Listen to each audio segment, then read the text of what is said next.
Découvrez comment réparer votre Philips PFS Western V39 s'il est bloqué au logo.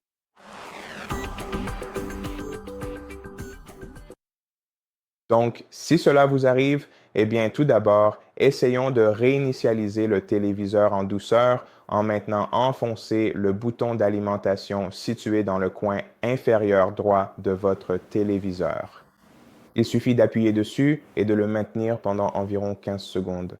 À un moment donné, la lumière LED sous votre téléviseur va devenir fixe et une fois qu'elle s'éteint, nous pouvons relâcher le bouton d'alimentation. Ensuite, vous pourrez à nouveau voir le logo Philips s'afficher sur votre écran. Et maintenant, je ne suis pas sûr que cela arrive à tous les modèles de ce téléviseur, mais en général, après que le logo apparaisse et que l'écran de chargement démarre, ce téléviseur est censé passer au menu d'accueil.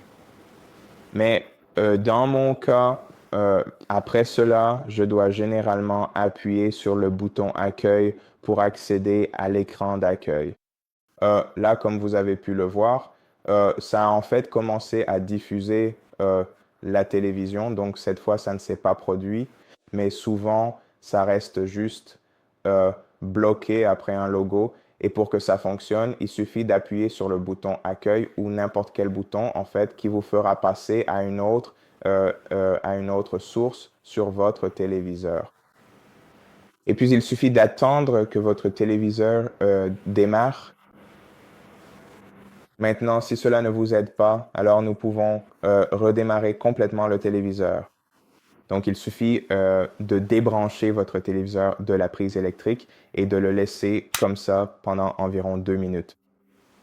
Puis, après 2 minutes, rebranchez votre téléviseur à la prise électrique. Donc, je vais le faire un peu plus rapidement. Je vais le rebrancher un peu plus tôt et généralement, il faudra quelques minutes à votre téléviseur pour passer en mode veille, puis vous devrez soit attendre qu'il s'allume automatiquement, soit s'il ne s'allume pas automatiquement, alors appuyez simplement sur le bouton d'alimentation, soit le bouton physique sous votre téléviseur, soit celui de votre télécommande. Et cela devrait résoudre le problème. Et voilà, c'est à peu près tout. Si vous rencontrez d'autres problèmes, contactez alors le service client de Philips et demandez-leur des conseils de dépannage. Merci beaucoup d'avoir regardé cette vidéo. Si elle vous a plu, n'hésitez pas à vous abonner à notre chaîne, à nous laisser un like et un commentaire ci-dessous et je vous dis à la prochaine.